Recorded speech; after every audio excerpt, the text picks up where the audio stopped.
नमस्कार साथियों।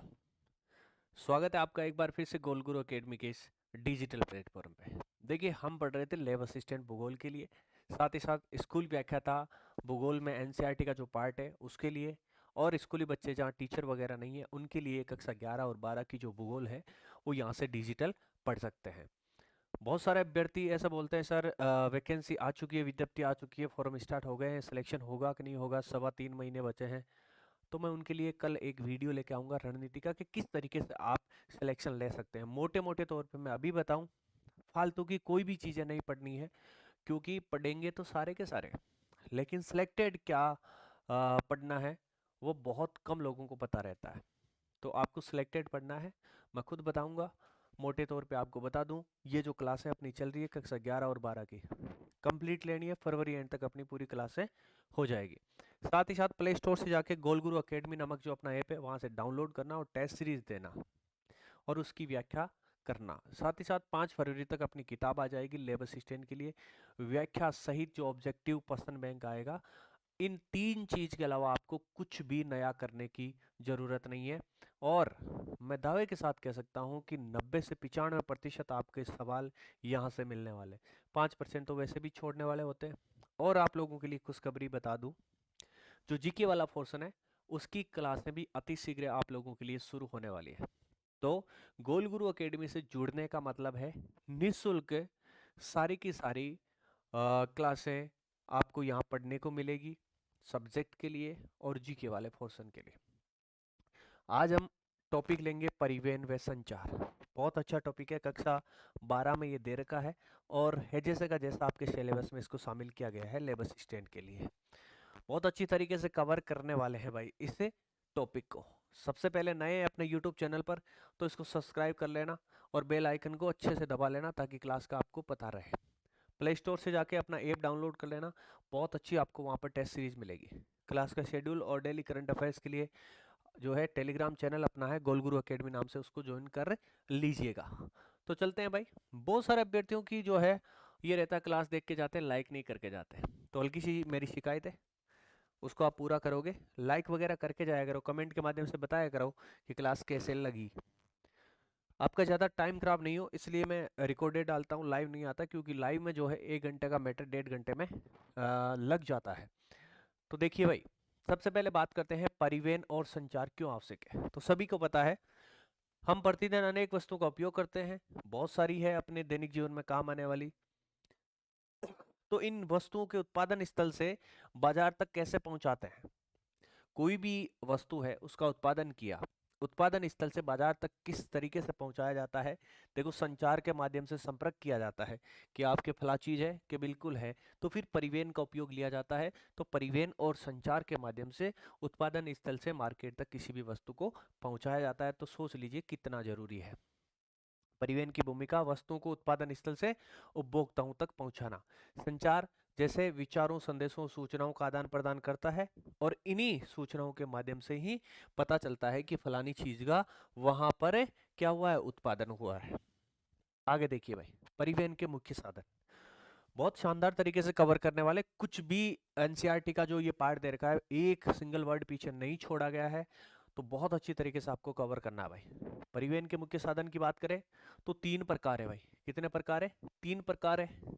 देखते हैं, पहला है स्थल परिवहन, दूसरा है जल परिवहन और तीसरा है वायु परिवहन। अब देखिए भाई, स्थल परिवहन मतलब वो परिवहन जो स्थल पर चलता है, जल परिवहन मतलब जो जल में चलता है, और वायु जो हवा में उड़ता है वही वायु परिवहन। अब स्थल परिवहन के भी दो भाग है, एक तो सड़क मार्ग और दूसरा रेल मार्ग। सड़क मार्ग और रेल मार्ग, इसमें पाइपलाइन को भी अपन इंक्लूड कर सकते हैं, कोई बड़ी बात नहीं। आगे जो एक दो इंपॉर्टेंट पाइपलाइन है उसको अपन बहुत अच्छी तरीके से देखने वाले हैं।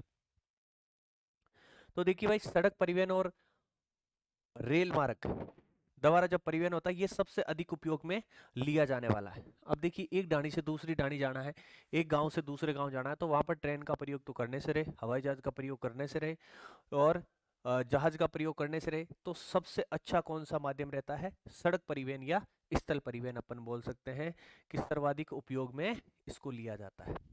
जल परिवहन नदियों, नहरों और समुद्री मार्गों द्वारा परिवहन जब होता है, और ये अधिकतर किसके काम आता है? भारी सामान ढोने के काम आता है। सबसे सस्ता परिवहन भी ये माना जाता है। सबसे सस्ता परिवहन कौन सा है? जल परिवहन है।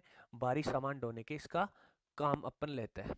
वायु परिवहन हवाई जहाज द्वारा तीव्र गति से, एक तो तीव्र गति से पहुंचना है, और दूसरा लंबी दूरी के लिए सर्वोत्तम, मतलब लंबी दूरी के लिए कम समय में पहुंचने के लिए सर्वोत्तम कौन सा है?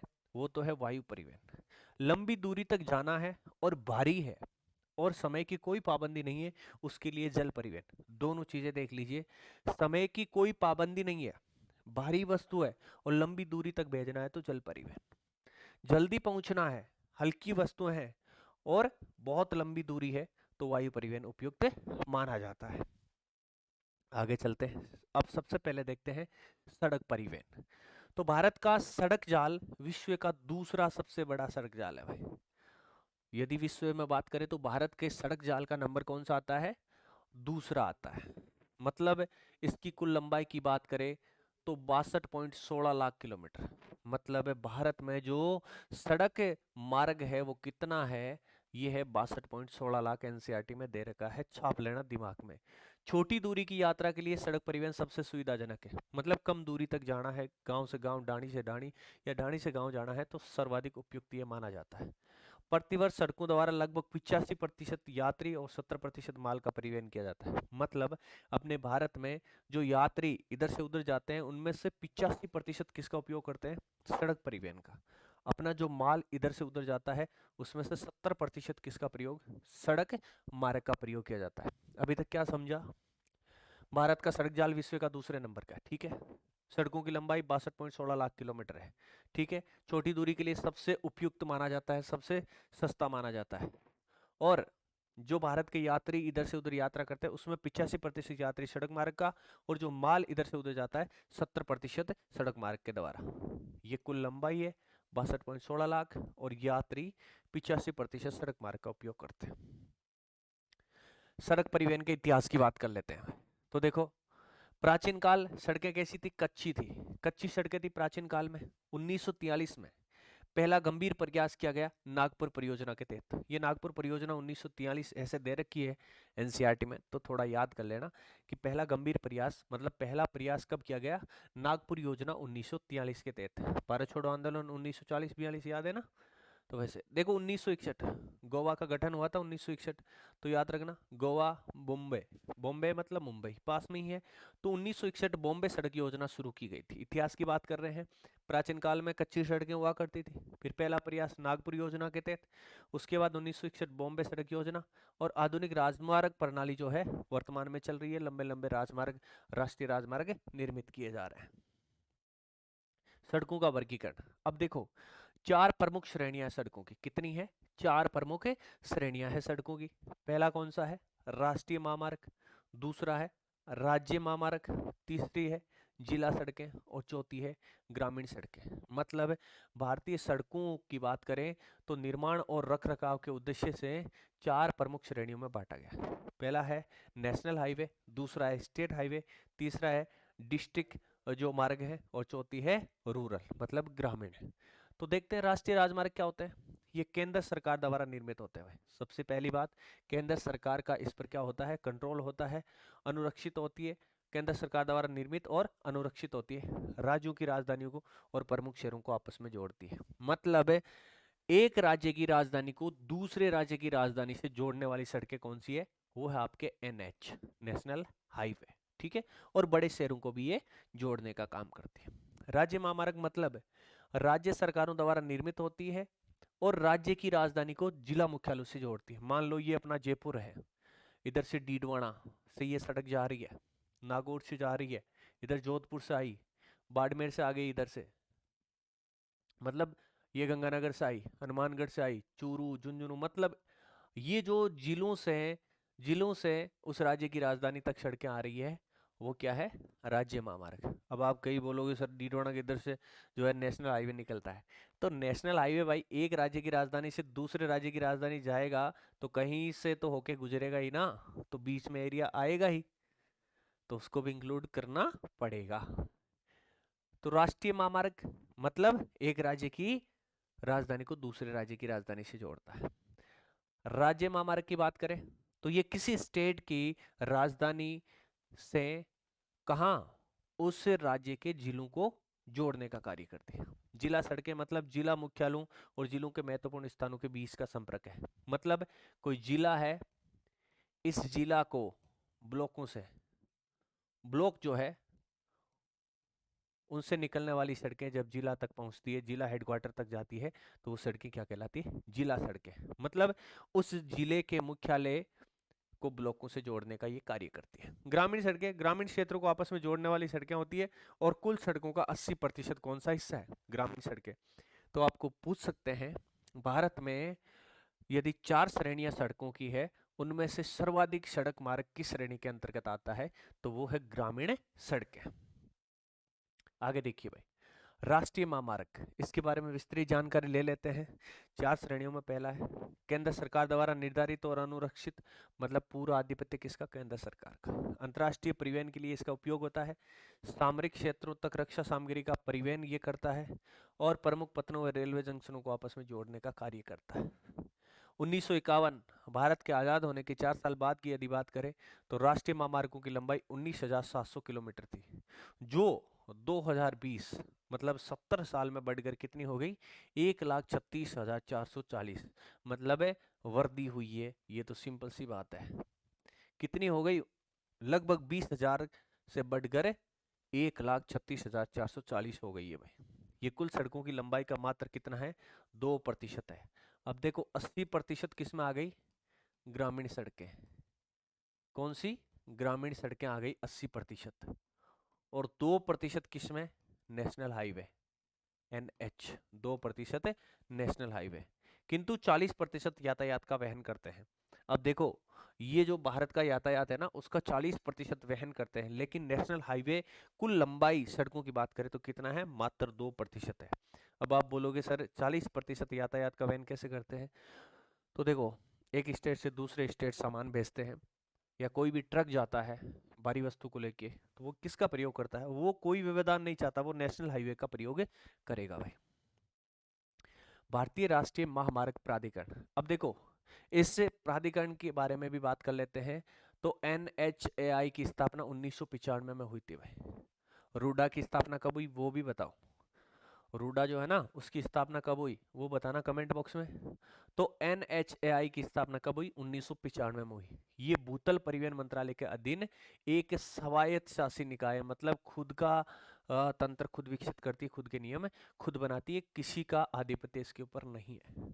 तो NHAI की स्थापना 1995 में, ये भूतल परिवहन मंत्रालय के अधीन कार्य करती है और कैसी संस्था है? स्वायत्त शासी संस्था है। ये किस में? NCERT जो भी है, इसमें लिखी हुई है NCERT। NCERT में लिखी हुई लाइन है पूरी की पूरी। मुख्य जिम्मेदारियां क्या होती है? राष्ट्रीय महामार्गों का विकास करती है, ये सड़कों का रखरखाव और परिचालन करती है, गुणवत्ता सुधार के लिए शोध करती है कि और किस तरीके से इसमें सुधार किया जा सकता है। प्रमुख उपलब्धियां क्या है भारतीय राष्ट्रीय महामार्ग प्राधिकरण की? स्वर्णिम चतुर्भुज परियोजना जो है इसका क्रियान्वयन किया है, जो 4 प्रमुख शहरों को आपस में जोड़ने का कार्य करती है। आगे देखेंगे अपन। उत्तर दक्षिण गलियारा, पूर्व पश्चिम गलियारा, इधर से इधर भारत को क्रॉस करता हुआ, इधर से उधर भारत को क्रॉस करता हुआ, इन तीनों के बारे में पढ़ेंगे। ये किसकी? भारतीय राष्ट्रीय महामार्ग प्राधिकरण की देन है भाई। ठीक है, एक बार पानी पी लेते हैं। समझ में आ रहा ना? कमेंट बॉक्स में जरूर बताना भाई।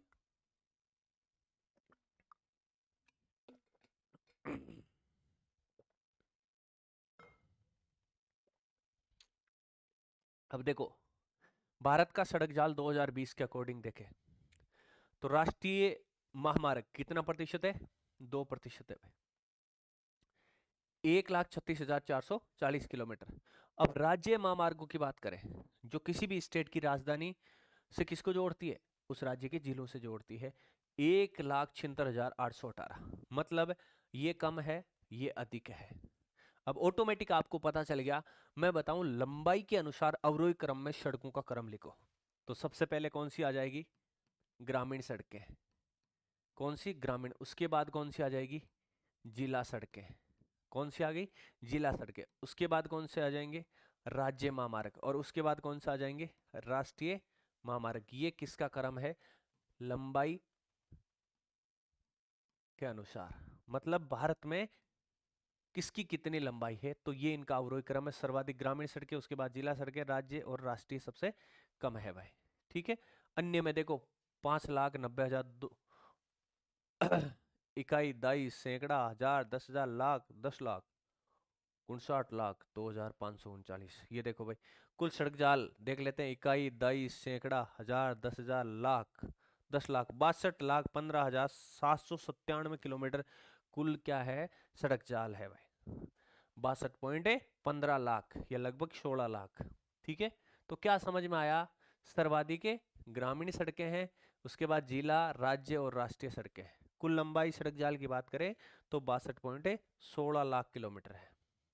अब देखो स्वर्णिम चतुर्भुज परियोजना, सबसे पहले समझोगे तो ये है क्या भाई, ये है आपके 4 प्रमुख नगरों को आपस में जोड़ने वाली परियोजना है। ठीक है, पूरे भारत को एक माला के रूप में पिरोने के लिए इसका निर्माण किया गया। ये भारत की सबसे महत्वाकांक्षी सड़क परियोजना है जो देश के 4 प्रमुख महानगरों को आपस में जोड़ती है। 4 प्रमुख महानगर की यदि बात करें तो दिल्ली, दिल्ली के बाद में आपके मुंबई, मुंबई के बाद में आपके चेन्नई, और चेन्नई के बाद में आपके क्या आ गया, कोलकाता। ये चारों दिशाओं में स्थित नगर है। इनको आपस में जोड़ने के लिए जो परियोजना चलाई गई उसका नाम क्या है, स्वर्णिम चतुर्भुज परियोजना। पूछा जा सकता है निम्न में से कौन सा शहर स्वर्णिम चतुर्भुज योजना का हिस्सा नहीं है, तो ये 4 है, इसके अलावा नहीं है। तो कुल लंबाई की बात करें तो 5,846 किलोमीटर है। कितनी है, 5,846 किलोमीटर है। इसमें देखो क्या होते हैं, कहीं 4 लाइन तो कहीं 6 लाइन, मतलब 4 व 6 लाइन उच्च घनत्व वाले गलियारे यहाँ पर मिलेंगे। दिल्ली, मुंबई, चेन्नई, कोलकाता को ये आपस में जोड़ने का कार्य करता है। समय, दूरी और यातायात लागत में कमी रहती है, मतलब समय यहाँ पर कम लगता है। एक बार इस रोड पे चढ़ गए तो कोई व्यवधान आपके आएंगे नहीं। तो स्वर्णिम चतुर्भुज योजना। ठीक है, आगे चलते हैं। उत्तर दक्षिण और पूर्व पश्चिम गलियारा, ये है उत्तर दक्षिण और ये है पूर्व पश्चिम गलियारा। देखते हैं, ये देखो उत्तर दक्षिण जो गलियारा है ये जम्मू कश्मीर है, श्रीनगर, श्रीनगर को किससे जोड़ता है, तमिलनाडु में जो आपकी कन्याकुमारी है यहाँ से यहाँ तक को जोड़ने का कार्य करता है। मतलब कितना, 4,016 किलोमीटर है, श्रीनगर को कन्याकुमारी से जोड़ता है उत्तर दक्षिण गलियारा। ठीक है, एनसीईआरटी के अलावा कोई फैक्ट इसमें शामिल नहीं किया गया है। किसी के वो होता है ना कि भाई मेरे को तो डीपली जाना है, तो वो अपनी बुक आ रही है या टेस्ट सीरीज जो दे रहे हो उसमें आपको सभी प्रकार के सवाल मिलेंगे, उनकी व्याख्या है, जो एनसीईआरटी के अलावा फैक्ट है वो वहां पर शामिल किए गए हैं। ठीक है, तो आपकी संपूर्ण तैयारी हो जाएगी भाई। तो उत्तर दक्षिण गलियारा में श्रीनगर, कन्याकुमारी, एस के याद रखना, श्रीनगर से कन्याकुमारी। पूर्व से पश्चिम सिलचर, सिलचर कहाँ आपके असम में है, असम में देखो यहाँ पर है सिलचर, सिलचर से लेके गांधी जी का जन्म जहाँ पर हुआ था पोरबंदर गुजरात, ये कितना है, 3,640। मतलब उत्तर दक्षिण गलियारे की लंबाई क्या है, इसकी लंबाई अधिक है और इसकी लंबाई कम है। समझ में आया, ये गलियारे देश के विभिन्न भागों को जोड़कर आर्थिक विकास को गति प्रदान करते हैं।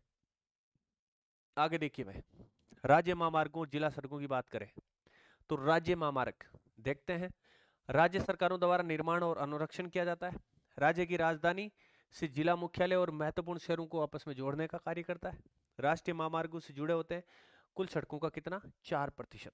कितना, 4%। 2% कौन सा है, राष्ट्रीय राजमार्ग। 4% कौन सा है, राज्य महामार्ग। अब देखो जिला सड़कों की बात करें, जिला मुख्यालयों और जिलों के अन्य महत्वपूर्ण स्थानों के बीच का संपर्क, मतलब किसी भी जिला मुख्यालय को किससे, उस जिले के ब्लॉकों से आपस में जोड़ने वाली सड़कें क्या कहलाती है, जिला सड़कें। ये कुल सड़कों की लंबाई का कितना है, 14%। तो सारे आंकड़े आ गए भाई। ग्रामीण सड़कें कितना प्रतिशत, 80%। कितना, 80%। जिला, जिला सड़कें कितनी, 14%। राज्य सड़कें कितनी, 4%। और राष्ट्रीय सड़कें कितनी, 2%। ठीक है, आगे चलते हैं। अब देखो ग्रामीण सड़कें, ग्रामीण सड़कें भारत के सड़क जाल का सबसे बड़ा हिस्सा है, ग्रामीण विकास में महत्वपूर्ण भूमिका निभाता है। सिंपल सी बात है। कुल सड़कों का 80% हिस्सा इसके अंतर्गत आता है। गांव को आपस में जोड़ने और गांव को शहरों से जोड़ने के लिए ये काम आती है। प्रादेशिक विषमता इसमें मिलती है। पर्वतों पर अलग प्रकार की ग्रामीण सड़कें मिलेगी, वनीय क्षेत्रों में अलग प्रकार की, मतलब इन क्षेत्रों में घनत्व कम मिलेगा।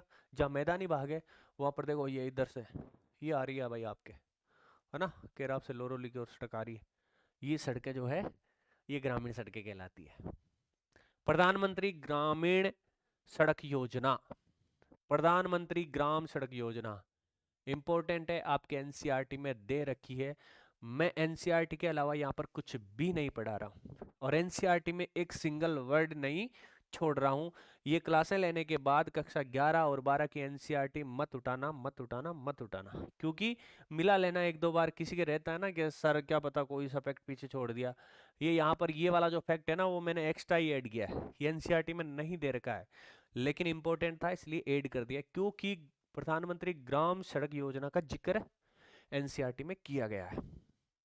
शुरुआत देखो अटल बिहारी वाजपेयी, जिनका सबसे छोटा कार्यकाल था ना 13 दिन का, वो वाले प्रधानमंत्री अटल बिहारी वाजपेयी, इनके कार्यकाल में 25 दिसंबर 2000 को इसकी शुरुआत होती है। 25 दिसंबर 2000 अटल बिहारी वाजपेयी का कार्यकाल। ग्रामीण आबादी को सभी मौसमों में सुगम सड़क संपर्क देना और ग्रामीण का विकास करना। अब पहले क्या था, अब देखो अब तो जेन जी है, नई पीढ़ी है, उनको पता नहीं है क्योंकि सीधे स्क्रीन टच वाले मोबाइल में ही वो पैदा हुए हैं। मतलब जब पैदा हुए तो स्क्रीन टच वाले मोबाइल थे और सड़कें भी एकदम क्या काली काली। हम जब पैदा हुए थे ना तो सड़कें दौड़ी दौड़ी थी। दौड़ी दौड़ी का मतलब क्या है, या तो रेत थी या कांकरे ही कांकरे थे। कभी गिर जाते स्कूल जाते तो पूरा गोड्डा वोड्डा फूट जाता भाई। मतलब क्या थे, चारों तरफ कच्ची कच्ची सड़कें थी। तो एक ख्याल आया कि इनके अटल बिहारी वाजपेयी साहब की ख्याल आया कि बेचारे गांव वाले लोग बहुत परेशान होते हैं, इनको भी सड़क मुहैया करवाते हैं, इनकी सड़क भी काली करते हैं, मतलब डामर वाली सड़क करते हैं। तो ये योजना 25 दिसंबर 2000 की है। शुरुआत में ये 100% केंद्र पर आयोजित थी, लेकिन बाद में जो है केंद्र और राज्यों में 60-40 का रेशियो कर दिया गया और विशेष राज्य जो है वहां पर 90:10 का रहता है भाई। तो अभी वर्तमान में कितना 60-40 से क्रियान्वयन कौन करता है, ग्रामीण विकास मंत्रालय द्वारा राज्यों के सहयोग से इसका क्रियान्वयन किया जाता है। योजना का उद्देश्य यहाँ सबसे पहले ही समझ में आ गया, ग्रामीण क्षेत्रों में सड़क संपर्क में सुधार लाना और गांव को मुख्य मार्गों से जोड़ना। लाभ क्या, ग्रामीण क्षेत्रों में बेहतर संपर्क हुआ, आर्थिक विकास में वृद्धि हुई, शिक्षा और स्वास्थ्य सेवाओं तक पहुंच हुई, रोजगार के अवसर मिले। सीमांत सड़कें और अंतर्राष्ट्रीय महामार्ग। सीमांत सड़कें जो होती है ना ये सबसे मजबूत सड़कें होती हैं। इनको बीआरओ बनाता है, 1960 में स्थापित जो बीआरओ है ना बॉर्डर वाला, वो बनाता है इनको। बाकी सारी सड़कें ठेकेदार बनाते हैं और ठेकेदार कैसे बनाते हैं वो आपको ही पता है ना। एक बारिश नहीं झेल पाती वर्तमान की सड़कें, वो उन ठेकेदारों का भी दोष नहीं है। जब ऊपर से वो क्या पास होके आती है ना वहां से उसके परसेंटेज कटना शुरू होते हैं और नीचे आते आते ये होता है जब तक सड़क को ग्राउंड पे उतारना होता है ना वहां कुल स्वीकृत राशि का 50% बचता है। अब उसमें से भी ठेकेदार कमाएगा तो लगाएगा कितना, मेरे हिसाब से मुश्किल से 30 से 35% हिस्सा लगता होगा। वो सड़क बेचारी कैसे बारिश झेल पाएगी। लेकिन ये सीमांत सड़कें जो है ये मजबूत होती है भाई। सीमा सड़क संगठन के द्वारा ये बनाई जाती है और ये सामरिक महत्व वाली सड़कें होती है, इसलिए बहुत मजबूत सड़कें होती है। कभी बॉर्डर के आसपास जाओ तब देखना। बीआरओ की स्थापना 1960 मई 1960 में देश की सीमाओं पर सामरिक महत्व की सड़कों के विकास के लिए की गई थी। सामरिक महत्व, उत्तरी और उत्तरी पूर्वी सीमा पर सड़कों का निर्माण और रखरखाव। उत्तरी और उत्तरी पूर्वी सड़कों, यहाँ पर क्या है, यहाँ पर बॉर्डर लगता है, बॉर्डर लगता है तो यहाँ पर जो सड़कों का निर्माण है वो किसके द्वारा, बीआरओ के द्वारा किया जाता है। अति ऊंचाई वाले क्षेत्र जैसे चंडीगढ़ है, हो गया पंजाब हरियाणा की राजधानी मनाली, लेह मार्ग समुद्र तल से कितना लगभग 4.25 किलोमीटर ऊंचा है वह। तो यहाँ पर भी बीआरओ बहुत शानदार सड़कों का निर्माण करता है। पड़ोसी देशों के साथ प्रभावी संपर्क और सद्भावना संबंध इनसे अच्छे होते हैं। अटल टनल, विश्व की सबसे लंबी राजमार्ग सुरंग कौन सी है, ये है आपके अटल टनल। लंबाई कितनी है एनसीईआरटी में दे रखी है, छाप लेना भाई दिमाग में। 9.202 किलोमीटर इसकी लंबाई है। स्थापना किसने की है, बीआरओ ने की है। ऐसी तो बीआरओ ही कर सकता है, स्थान कहाँ, पीर पंजाल पर्वतमाला में है, और पीर पंजाल खुद कहाँ है, हिमालय पर्वत श्रृंखला का हिस्सा है। ऊंचाई समुद्र तल से 3000 मीटर ऊंची, मतलब ये जो सुरंग है ना, ये समुद्र तल से 3 किलोमीटर ऊंची बीआरओ के द्वारा निर्मित की गई है पीर पंजाल पर्वत श्रेणियों में। ये सुरंग मनाली को लाहौल स्पीति घाटी से पूरे साल जोड़ती है। मनाली को किससे जोड़ती है, लाहौल स्पीति से जोड़ती है। छाप लेना दिमाग में। पहले ये घाटी भारी बर्फबारी के कारण लगभग 6 महीने तक अलग थलग रहती थी, मतलब बंद रहती थी। अति आधुनिक सुविधाओं के साथ निर्मित ये सुरंग भारतीय अभियांत्रिकी का मतलब बहुत अच्छा उदाहरण है टेक्नोलॉजी का। पानी पी लेते हैं एक बार, वरना अपनी टेक्नोलॉजी खत्म हो जाएगी।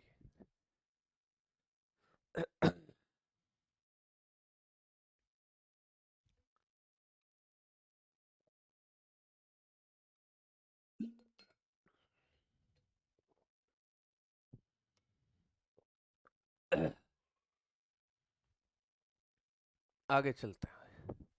भारतमाला परियोजना, ये एक वृहद परियोजना है जो 2022 में पूरी की जानी थी, और इसका उद्देश्य क्या था, भारत के सड़क नेटवर्क को और मजबूत बनाना था। तटीय और सीमावर्ती संपर्क की बात करें तो तटवर्ती राज्यों की सड़कों का विकास और छोटे बंदरगाहों को जोड़ना, मतलब जो तट पर स्थित, भारत के तट पर स्थित 9 राज्य है, गुजरात से लेके पश्चिम बंगाल तक, उन राज्यों की सड़कों का विकास करना और उन सड़कों को छोटे बंदरगाहों से जोड़ना।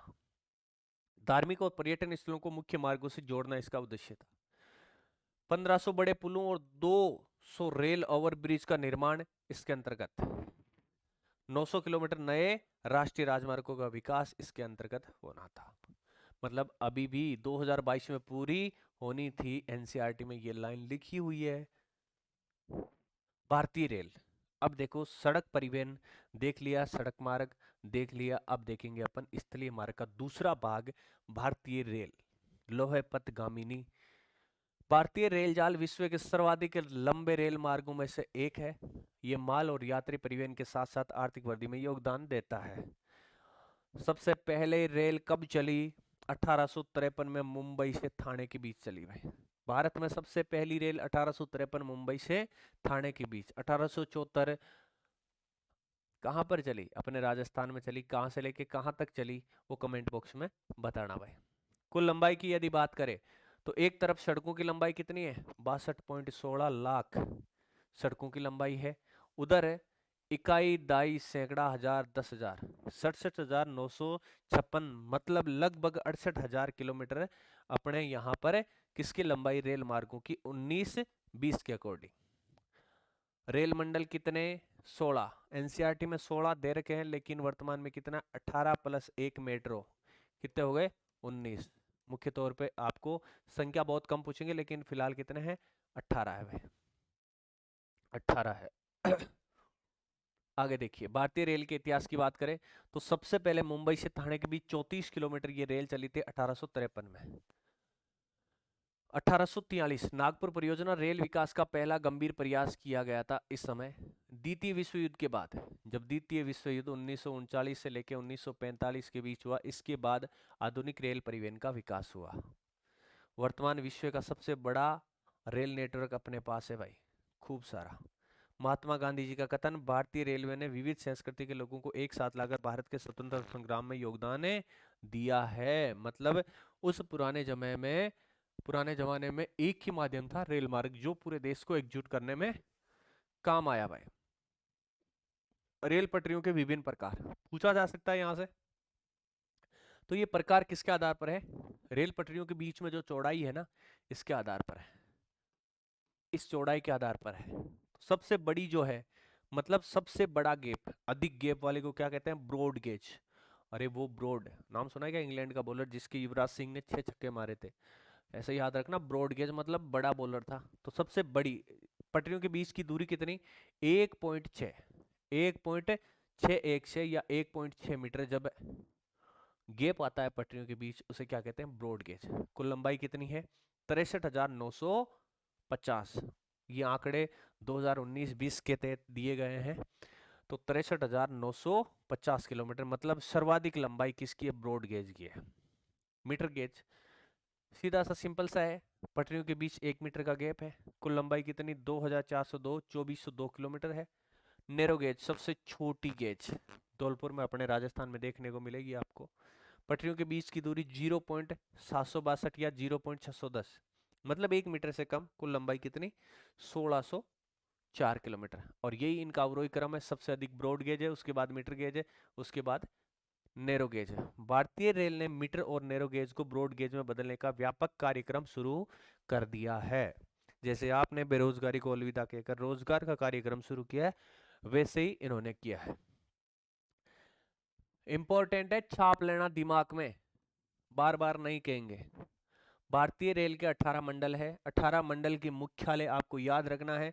सबसे पहले तो क्या याद रखना है कि राजस्थान का अधिकतर रेल जो है किसके अंतर्गत आती है? सारा का सारा वो आता है आपके उत्तर पश्चिम रेलवे। उत्तर पश्चिम रेलवे जयपुर के अंतर्गत आता है अधिकतर राजस्थान। लेकिन एक कोटा संभाग है, कोटा संभाग है, वो किसके किसके अंडर में आता है?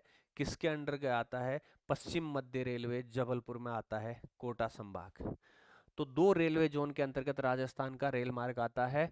अधिकतर तो आता है उत्तर पश्चिमी रेलवे, कोटा संभाग है वो आता है पश्चिमी मध्य रेलवे के अंतर्गत। अब देख लेते हैं मध्य रेलवे।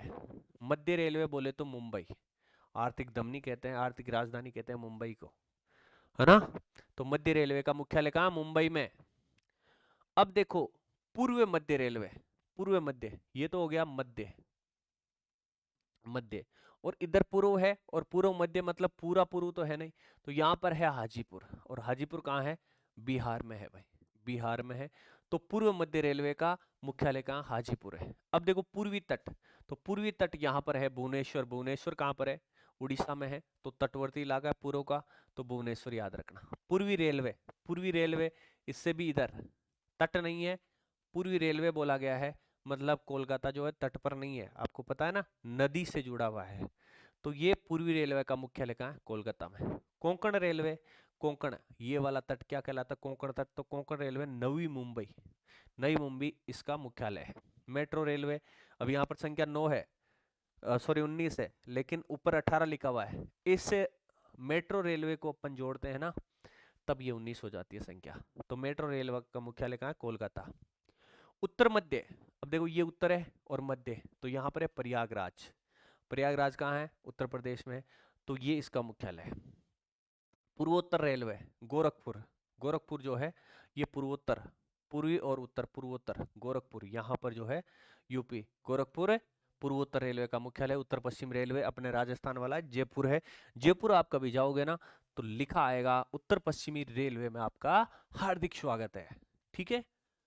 पूर्वोत्तर सीमांत रेलवे, पूर्वोत्तर, पूर्वोत्तर की सीमांत रेलवे यहाँ पर अपन देखेंगे तो गुवाहाटी जो है असम में, ये इसका मुख्यालय है। उत्तर रेलवे, उत्तर में तो अच्छा शहर कौन सा है? बड़ा शहर दिल्ली है, तो दिल्ली हो जाएगा इसका।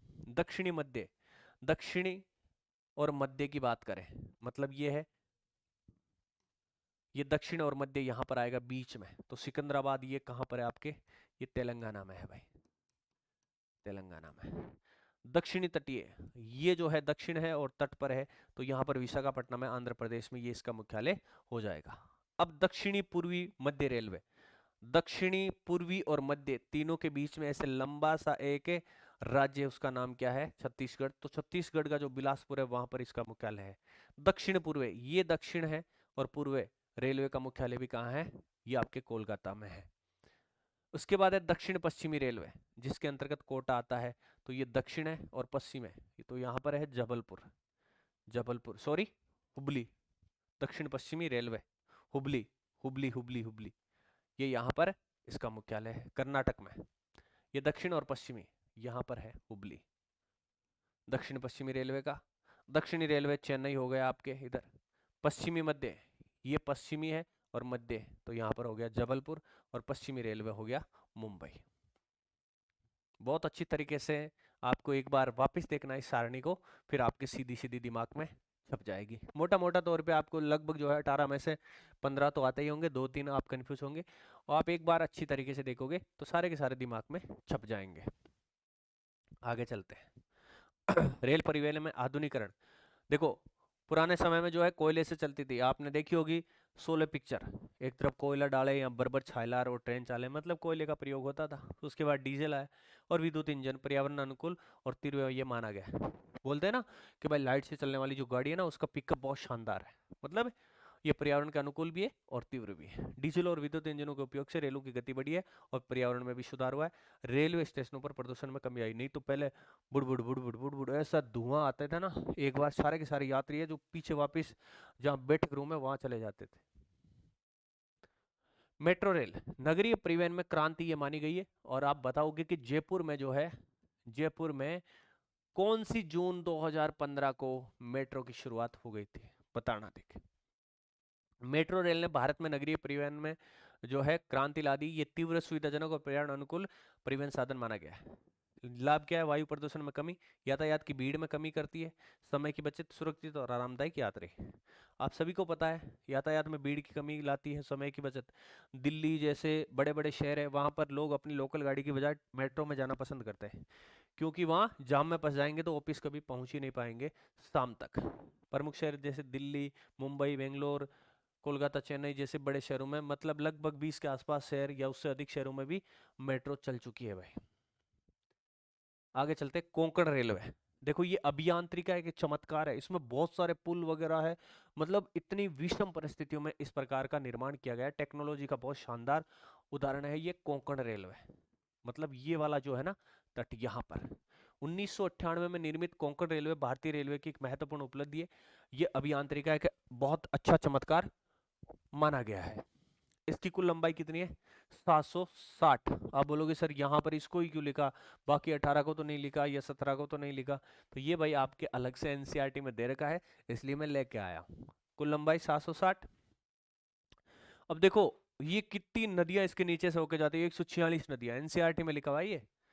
2000 पुल इस पर बनाए गए, 91 सुरंगें बनाई गई है। ये रेल मार्ग महाराष्ट्र में रोहा को कर्नाटक के मैंगलोर से जोड़ता है। कोंकण रेलवे किसको किससे जोड़ता है? एनसीईआरटी की लाइन है महाराष्ट्र में रोहा को कर्नाटक के मैंगलोर से जोड़ता है। मैंगलोर एक कर्नाटक का बंदरगाह भी है, याद रखना। इस मार्ग पर एशिया की सबसे लंबी 6.5 किलोमीटर सुरंग भी है भाई। कौन से रेलवे में? कोंकण रेलवे में। पानी पी लेते हैं फिर आगे बढ़ेंगे।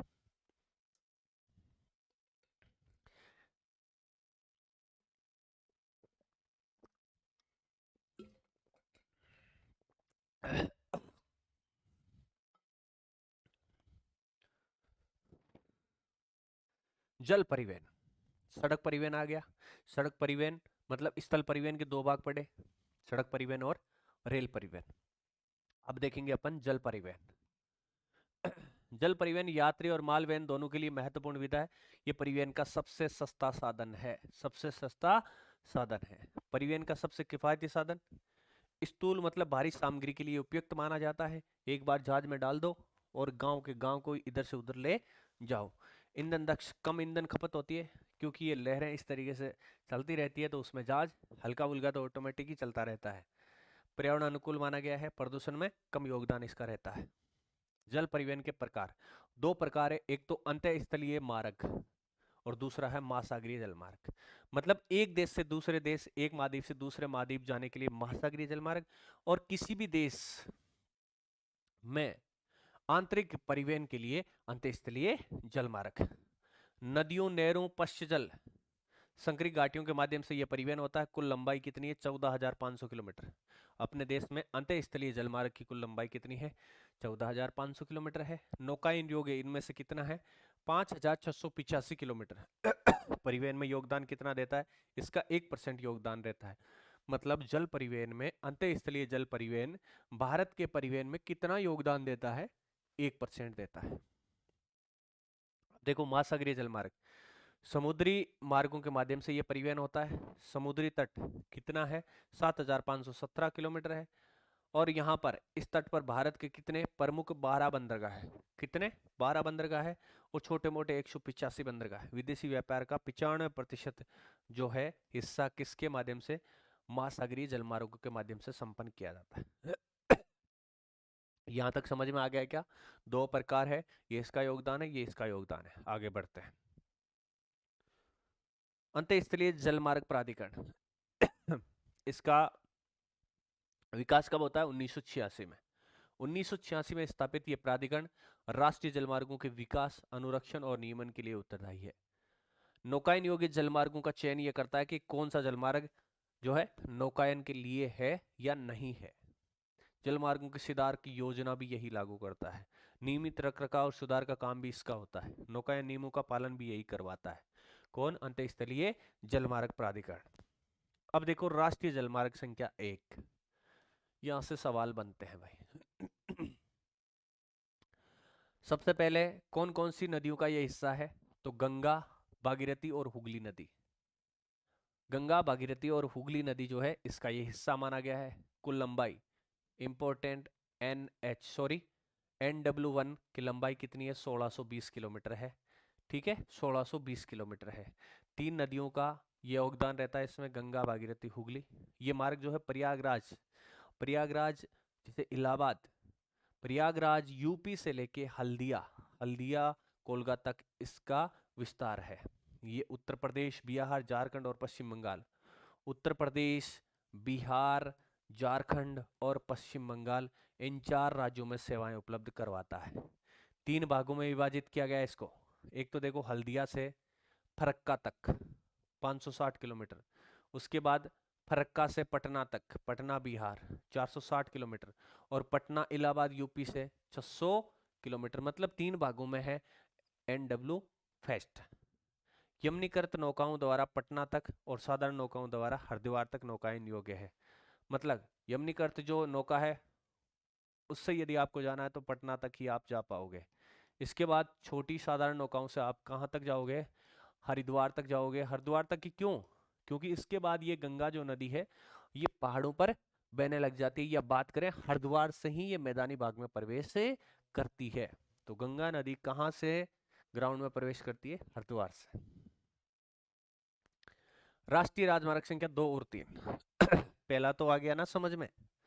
पहला देख लो अच्छे से, ये जो है आपके प्रयागराज से हल्दिया, मतलब इलाहाबाद से हल्दिया के बीच चलता है।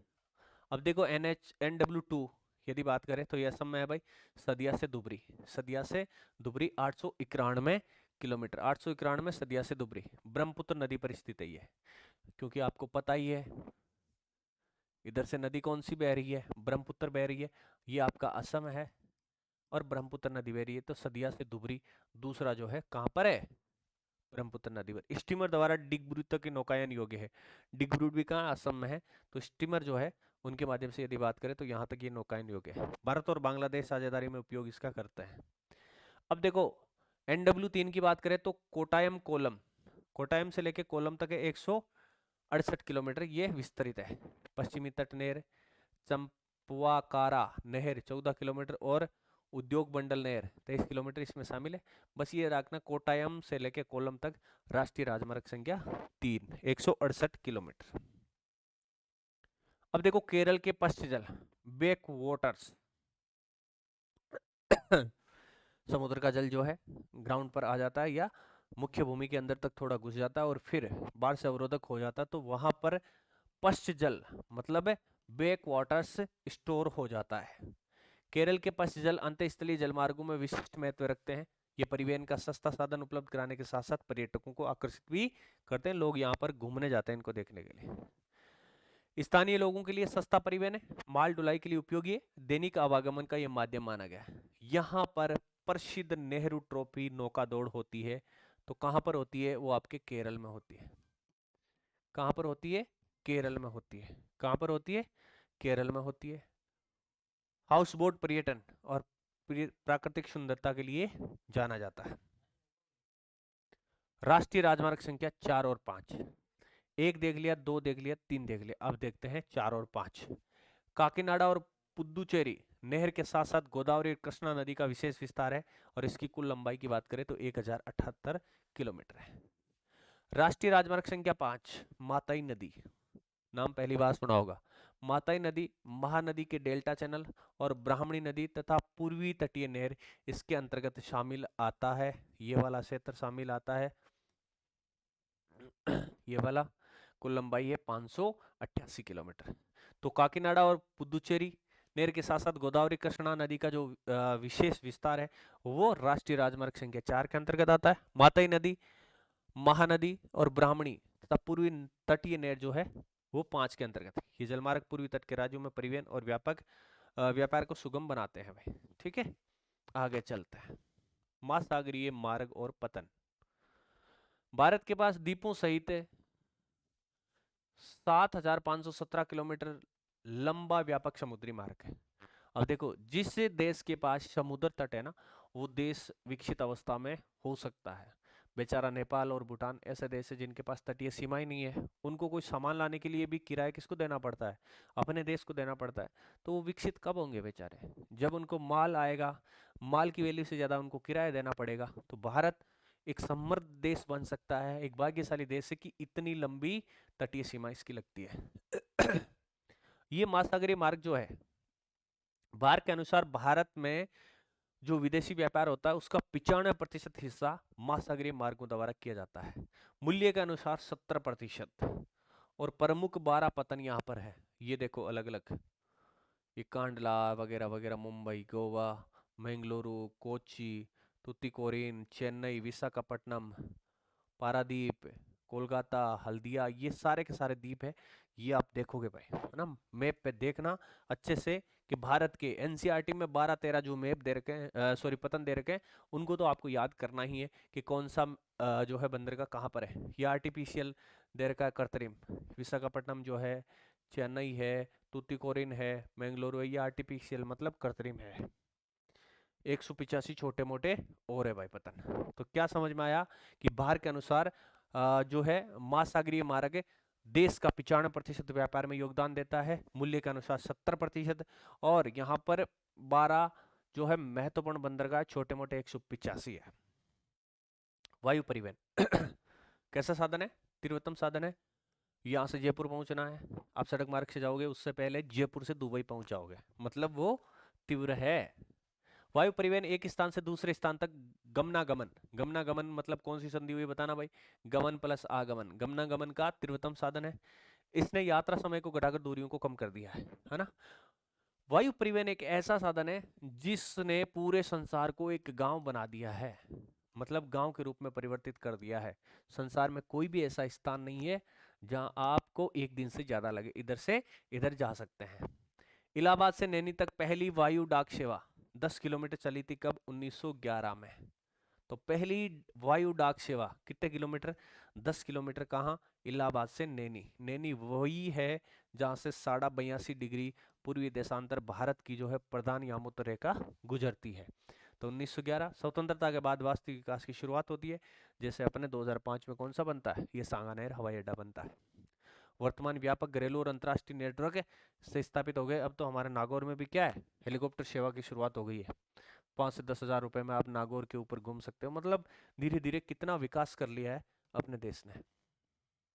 भारतीय वायु प्राधिकरण और सेवाएं। भारतीय वायु प्राधिकरण भारतीय वायु क्षेत्र में सुरक्षित और सक्षम वायु यातायात सेवाएं प्रदान करने के लिए उत्तरदायी माना गया है। वैमानिकी संचार सेवाएं उपलब्ध करवाता है, हवाई यातायात नियंत्रण रखता है, सुरक्षा का प्रबंध करता है। पवन हंस क्या है भाई? एक हेलीकॉप्टर सेवा है। क्या है? हेलीकॉप्टर सेवा है। हेलीकॉप्टर सेवा प्रदाता है पवन हंस। पर्यटनीय क्षेत्रों में सेवा देता है। उत्तर पूर्वी सेक्टर में व्यापक उपयोग किया जाता है। पेट्रोलियम सेक्टर के लिए सेवाएं प्रदान करता है। तो भारतीय वायु प्राधिकरण और सेवाएं। वायु परिवहन के लाभ, सिंपल सी बात है, तीव्र गति से पहुंचना हो, दुर्गम क्षेत्रों में जाना हो, लंबी दूरी को कम समय में पार करना हो, और आरामदायी सफर। नीचे देखते थे, अच्छा यहाँ पर हरियाली है, यहाँ पर पानी है, यहाँ पर बंजर भूमि है, यहाँ पर मरुस्थल है, आराम से देखते देखते जाओ। पर रहना है भाई, जो मोबाइल का आदी है ना, वो इससे सफर करने में बोर हो जाएंगे, क्योंकि फ्लाइट मोड रखना पड़ता है यहाँ पर, एरोप्लेन मोड। भारत जैसे विस्तृत देश के लिए वायु परिवहन बहुत आवश्यक है, क्योंकि यहाँ दूरियां बहुत लंबी है और भूभाग और जलवायु दशाएं विविधतापूर्ण भरी है, एक जैसी नहीं है। कहीं हिमालय है, कहीं मैदान है, कहीं पर मरुस्थल है, कहीं पर पश्चिमी घाट है, कहीं पर पूर्वी घाट है, कहीं पर पूरा पठारी प्रदेश है, और उधर आप चलोगे तो 7 बहनों वाला जो क्षेत्र है वो अत्यधिक दुर्गम माना गया है। तेल और गैस पाइपलाइन। देखो, पाइपलाइन गैसों और तरल पदार्थों के लंबी दूरी तक परिवहन हेतु अत्यंत सुविधाजनक और सक्षम परिवहन प्रणाली मानी गई है। जैसे यूरोपीय देश जो है, उधर बात करें ऑस्ट्रेलिया का जो न्यूजीलैंड है, यहाँ पर जो है पाइपलाइनों द्वारा दूध की सप्लाई होती है और अपने यहाँ पर तेल की सप्लाई होती है। आपने दूध की उबला गया तो भी पाइपलाइन में गांव गांव में खोपरा कर दिया ढाणी ढाणी के वहां, है ना, कि भाई चलो बाल्टी भरेड़ी रागनी है, दूध आने वालो है, चेपो बाल्टी में चेपियो। तो अपने दूध बहुत टाइम लगेगा भाई। अपने लोग क्या है, बहुत ज्यादा टेक्नोलॉजी वाले हैं। तरल पदार्थ पेट्रोलियम और तेल उत्पादकों का परिवहन करते हैं। अपने पकड़ी जाती है ना तेल की चोरी के फलानी जगह से पाइपलाइन को तोड़ के तेल निकाला गया, स्टोर कर लिया गया। तो बहुत उस्ताद है भाई, तेल से भी नहीं डरते। तो दूध से तो कोई विस्फोट होता नहीं है, दूध से यदि पाइपलाइन से दूध की सप्लाई शुरू कर दे तो हालत खराब हो जाएगी। गैस से प्राकृतिक गैस का परिवहन होता है। ठोस पदार्थ गोल व गारे में बदलकर परिवहन किया जाता है ठोस पदार्थ को भी। अब देखो ऑयल इंडिया लिमिटेड OIL देख लेते हैं, एनसीईआरटी में दे रखा है तो बहुत अच्छी तरीके से। 1959 में निगमित किया गया। पेट्रोलियम और प्राकृतिक गैस मंत्रालय के अधीन ये कार्य करता है। मुख्य कार्य क्या है, कच्चे तेल का अन्वेषण करना, उत्पादन करना और उसका परिवहन करना। प्रमुख उपलब्धियां, एशिया की पहली 1157 किलोमीटर लंबी देश पारीय पाइपलाइन का निर्माण किया था। तो देखो भाई, OIL की स्थापना 1959, कच्चे तेल का अन्वेषण करना मुख्य कार्य, उत्पादन करना और परिवहन करना। प्रमुख उपलब्धि की बात करें तो एशिया की पहली देश पारीय पाइपलाइन जो है 1157 किलोमीटर, इसका निर्माण किया। मार्ग कौन सा है, असम के नारकटिया तेल क्षेत्र से बरौनी के तेल शोधन कारखाने तक ये जाती है। 1966 में इसे कानपुर तक विस्तारित कर दिया गया। तो ये सबसे लंबी पाइपलाइन बिछाने का काम ऑयल इंडिया लिमिटेड के द्वारा। अब देखो गेल, वो वेस्ट इंडीज वाला गेल नहीं है, ये गेल कंपनी है। गेल, सेल, बेल, ये क्या है, महारत्न कंपनियां हैं। गेल आप ये नहीं समझ लोगे वो वेस्ट इंडीज का ओपनर लंबे लंबे छक्के लगाने वाला। तो गेल इंडिया लिमिटेड 1984 में स्थापित। तो ऑयल इससे पहले बनी हुई है 1959 में। और 1959 2 अक्टूबर 1959 पंचायती राज की स्थापना नागौर के बगदरी गांव से, वो भी याद रखना। 1984 में स्थापित गेल प्राकृतिक गैस के परिवहन, प्रसंस्करण और विपणन के लिए एक सार्वजनिक क्षेत्र का उपक्रम है। कैसा उपक्रम है, सार्वजनिक क्षेत्र का है, निजी नहीं है भाई, ये सार्वजनिक है।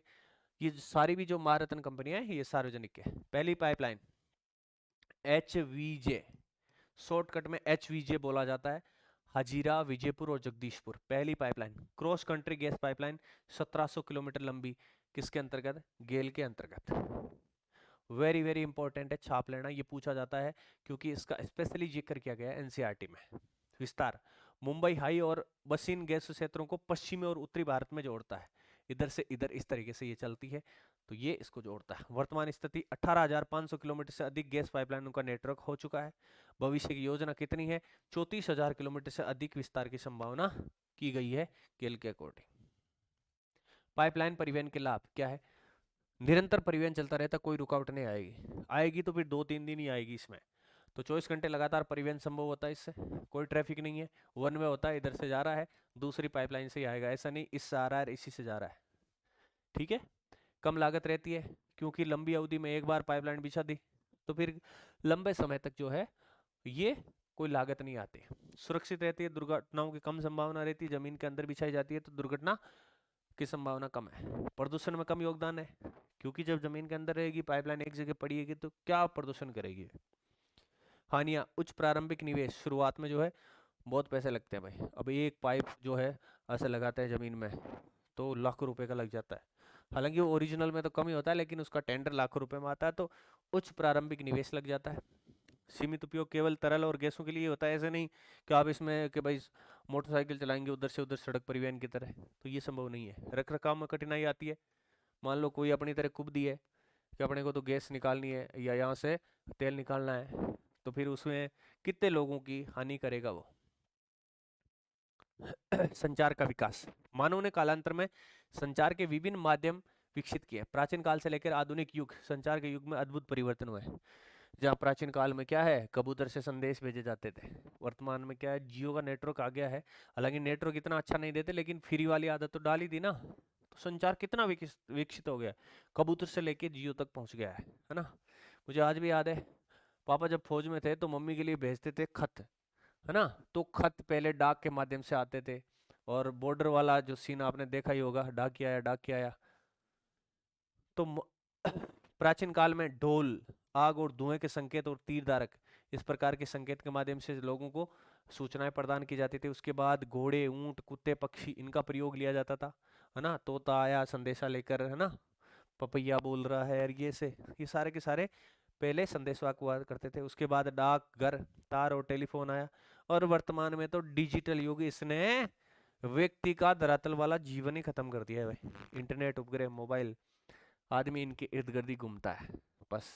हर भारतीय का स्क्रीन टाइम लगभग 10 घंटे तो मिलेगा ही मिलेगा, 10 से 15 घंटा। मैं भी उसमें से एक हूँ, कोई अलग नहीं हूँ भाई। तो ये डिजिटल युग आ गया है, और युद्ध भी आजकल लोग क्या है, डिजिटली लड़ते हैं, पबजी खेलते रहते हैं, ये वो मारा उसको मारा, मतलब सारे काम डिजिटल होने लग गए हैं अब। संचार के प्रकार, मापदंड और गुणवत्ता के आधार पर संचार साधनों को दो प्रमुख श्रेणियों में विभाजित किया जाता है। एक तो व्यक्तिगत संचार, और दूसरा है सार्वजनिक संचार। सार्वजनिक संचार वही है जब देश के समाचार वगैरह अपने को, मतलब पूरी सरकारी जानकारी आपको मिलती रहती है। व्यक्तिगत संचार की बात करें तो पत्र और डाक सेवाएं, टेलीफोन जो आप काम में लेते हो, टेलीग्राम जो है तार, फैक्स मतलब है जैसे कि जैसी कॉपी अगले के पास पहुंचाना, रंगीन है तो रंगीन अगले के पास पहुंच जाएगी फैक्स के माध्यम से। ईमेल सभी को पता है, इंटरनेट जिसने पूरे विश्व को एक सूत्र में बांध दिया है। सार्वजनिक संचार की बात करें तो रेडियो, एफएम रेडियो वगैरह ना, रेडियो सुनते हो ना, बहुत कम सुनते हो आजकल तो। कोई मान लो किसी के जो है नेट वगैरह नहीं चल रहा, यूट्यूब के गाने गाड़ी में नहीं चल रहे, और गलती से यदि एफएम वगैरह बज जाए तभी रेडियो सुनते हो, बाकी बंद कर दिया। एक हमारा जमाना था जब हम स्कूल में जाते, तो बैग में रख कर ले जाते थे रेडियो को मैच सुनने के लिए। उस टाइम कॉमेडी चलती थी, ये बीएसएनएल चौका, कॉमेडी इन इंडिया, है ना। अब मामला बदल गया भाई। टेलीविजन, सिनेमा, उपग्रह, सैटेलाइट, समाचार पत्र और पत्रिकाएं, पुस्तकें, जनसभाएं और सम्मेलन। पूछा जा सकता है इनमें से कौन सा संचार सार्वजनिक है, कौन सा व्यक्तिगत है। इधर से इधर डाल सकते हैं एक को, तीन इधर से लेके एक इधर से ले लेंगे। तो अच्छी तरीके से देखना, ये सार्वजनिक है, ये व्यक्तिगत है। आगे देखिए, इंटरनेट सर्वाधिक प्रभावी माध्यम की बात करें तो इंटरनेट की फुल फॉर्म बताना भाई मेरे को कमेंट बॉक्स में, है ना, पूछा जा सकता है। इंटरनेट सभी व्यक्तिक संचार तंत्रों में सर्वाधिक प्रभावी और आधुनिक है। नगरीय क्षेत्रों में इसका व्यापक स्तर पर प्रयोग किया जाता है। सभी क्षेत्र में ईमेल सेवा, तुरंत संदेश भेजने और प्रजाब प्राप्त करने की सुविधा के लिए इसका प्रयोग होता है। ऑनलाइन खरीदारी और व्यापक, आजकल तो जो है फ्लिपकार्ट, अमेजोन वगैरह, ई कॉमर्स, सारा का सारा व्यापार ही ऑनलाइन हो गया है। कितना अच्छा प्रयोग होने लग गया इसका। अच्छा तो क्या ही, एक चीज मंगाओ एक को वापस भेजो, अच्छे जूते मंगाए पुराने डाल दिए, बेचारे ठगी भी करते रहते हो ना। ई कॉमर्स, मौद्रिक लेन देन, ऑनलाइन बैंकिंग और भुगतान आप करते ही हो, फोन पे, भारत पे वगैरह। विशाल केंद्रीय डाटा भंडारण मतलब सूचना भंडारण इसके अंतर्गत होता है। इंटरनेट के लाभ, सीधी पहुंच है, कम लागत, तीव्र गति, विस्तृत जानकारी मिल जाती है। अब जैसे विभिन्न विषयों पर विस्तृत डाटा उपलब्ध है। आप बेराराम बेड़ा को भी गूगल पे सर्च करोगे ना, तो विकिपीडिया में पूरा मेरा बायोडाटा मिल जाएगा। कितनी अच्छी सुविधाएं हैं। इंटरनेट ने संचार के क्षेत्र में क्रांति ला दी, आधुनिक जीवन का अभिन्न अंग बन गया है। रेडियो, अब देखो भाई, रेडियो है आकाशवाणी चेन्नई का, ये फोटो लिया गया है। भारत में रेडियो का प्रसारण 1923 में, रेडियो क्लब ऑफ बॉम्बे द्वारा। एनसीईआरटी की लाइनें हैं तो इनको इजी मत लेना भाई। इजी का मतलब है ऐसे नहीं कि अपन टाइम पास के लिए देख ले, दिमाग में थोड़ा लोड जरूर देना लेकिन छाप लेना।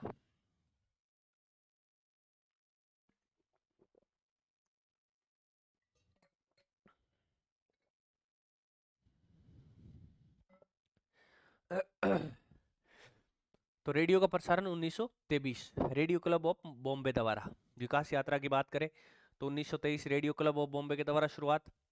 1930 इंडियन ब्रॉडकास्टिंग सिस्टम शुरू हुआ।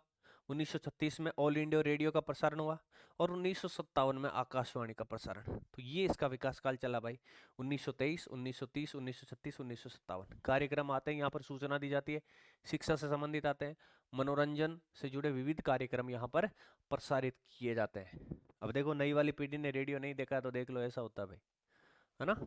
आगे चलते हैं। आकाशवाणी की सेवाएं, सूचना का प्रसारण होता है, समाचार बुलेटिन आता है आज शाम। पहले हम क्या है कि देखते थे ऐसे कि शाम 6:30 बजे खेल समाचार आएंगे, तो वेट करते थे कि भाई 3 बजे से आज शाम को जो है खेल समाचार आएंगे और सहवाग की बढ़ाई वहां पर देखने को मिलेगी। आज सहवाग ने शानदार शतक मारा, 13 शतक मारा पाकिस्तान के खिलाफ, ये वगैरह मतलब समाचार बुलेटिन और विशेष समाचार यहाँ पर आते थे। जैसे खेती बाड़ी री बातां ऐसे वगैरह विशेष प्रसारण किए जाते थे। शैक्षिक कार्यक्रम जो शिक्षा और जागरूकता कार्यक्रम भी यहाँ पर आयोजित होते हैं। मनोरंजन के लिए संगीत आते हैं, नाटक और अन्य मनोरंजक कार्यक्रम प्रसारित किए जाते हैं। संसद और विधानसभा सत्रों का प्रसारण भी विशेष प्रसारण में आता है भाई। रेडियो आज भी ग्रामीण और दूर दराज के क्षेत्रों में सूचना और मनोरंजन का महत्वपूर्ण माध्यम माना गया है, लेकिन इसको भी जो है गहलोत जी ने कम कर दिया है। अभी पिछले कार्यकाल में उन्होंने घर घर मोबाइल बांट दिए स्क्रीन वाले, है ना, तो रेडियो की महत्ता और कम हो गई। अब तो घर घर मोबाइल डिजिटल पहुंच गया है भाई। टेलीविजन दूरदर्शन की बात करें तो पहले टेलीविजन कोई नहीं कहता था, दूरदर्शन ही कहते थे। ऐसे आता था ना दूरदर्शन, हम तो उस जमाने के है भाई। जब ऐसे बॉलर यदि बॉलिंग करता तो ऐसे हिलता था, क्योंकि ऊपर से वो एंटीना वगैरह हिल जाता ना, तो दूरदर्शन पे चर चर आते रहते थे और प्लेयर एम्पायर सारे इस तरीके से हिलते रहते थे। तो टेलीविजन टेलीविजन प्रसारण सूचना के प्रसार और आम लोगों को शिक्षित करने में एक अत्यधिक प्रभावी दृश्य सर्वे सामग्री, दृश्य सर्वे माध्यम है, मतलब इसमें दिखता भी है सुनाई भी देता है। रेडियो क्या है, सिर्फ सर्वे है। क्या है, सर्वे, मतलब वो सिर्फ सुना ही सकता है, दिखाता कुछ नहीं है। ये दृश्य और सर्वे दोनों है। आप शिक्षण विद्या देखते हो ना, जब थर्ड ग्रेड वगैरह देते हो तो यहाँ आता है इस प्रकार के सवाल भी। अब देखो उसकी विकास यात्रा 1953 से लेके 1923 से लेके कहाँ तक देखी थी, 1957 तक। अब इसके देखते हैं 57, 58, 59 से शुरू करते हैं। 1959 राष्ट्रीय राजधानी में टीवी सेवा की शुरुआत होती है। 1972 कई अन्य केंद्र चालू होते हैं 1972 में। 1976 ऑल इंडिया रेडियो से अलग दूरदर्शन की स्थापना होती है। कब, 1976 में। इनसेट युग आता है, राष्ट्रीय नेटवर्क और ग्रामीण विस्तार। तो 1976 ऑल इंडिया रेडियो से अलग दूरदर्शन की स्थापना कब होती है, 1976 में। आकाशवाणी 1957। ठीक है भाई, यहाँ तक कंप्लीट है। ये सारे के सारे फैक्ट जो है एनसीईआरटी में दे रखे हैं, तो इनको थोड़ा अच्छी तरीके से देखना भाई। दूरदर्शन की सेवाएं देखो, दृश्य सर्वे माध्यम चित्र भी दिखाता है और ध्वनि भी देता है, दोनों के माध्यम से प्रभावी संचार आपको देता है। शिक्षा और जागरूकता के लिए उत्कृष्ट माध्यम माना गया है। व्यापक पहुंच, इनसेट के माध्यम से देश के पिछड़े और सुदूर ग्रामीण क्षेत्रों तक भी इसका विस्तार हो गया है। अब DD1 साझा राष्ट्रीय कार्यक्रम, ये राष्ट्रीय चैनल माना गया अपना। क्षेत्रीय चैनल जैसे स्थानीय भाषाओं में कार्यक्रम आते हैं। शैक्षिक चैनल जैसे शिक्षा और ज्ञान का प्रसार, शिक्षा वाणी, ज्ञान वाणी। उपग्रह संचार का महत्व है। उपग्रह संचार की स्वयं एक विधा है भाई। ये संचार करने साधनों का भी नियमन करते हैं। मौसम का पूर्वानुमान सटीक, कि आज 4 बजे जो है आंधी आएगी, आती है आजकल, है ना, बहुत सटीक जानकारी देता है। ये उपग्रह के माध्यम से ही संभव हो सकता है।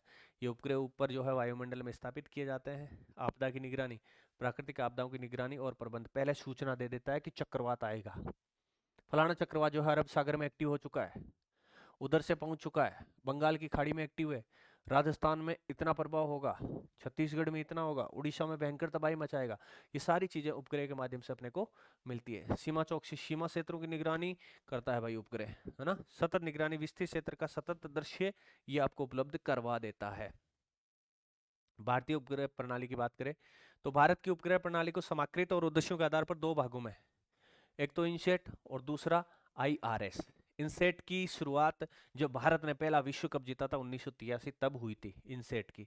बहुउद्देशीय उपग्रह प्रणाली है, दूर संचार, मौसम विज्ञान संबंधी अवलोकन, विभिन्न डेटा और कार्यक्रम आपको उपलब्ध करवाता है। तो इनसेट की स्थापना 1983। बहुउद्देशीय उपग्रह प्रणाली है, दूर संचार की सुविधा, मौसम विज्ञान संबंधी अवलोकन और विभिन्न डेटा और कार्यक्रम। IRS 1988, मार्च 1988, रिमोट सेंसिंग उपग्रह प्रणाली है। ये प्राकृतिक संसाधनों का प्रबंध, बहुवर्णक्रमीय बैंड सेंसिंग, भू स्तंभों पर डाटा संप्रेषण करने का कार्य है। परिवहन और संचार में नवाचार, ड्रोन प्रौद्योगिकी का विकास हो चुका है।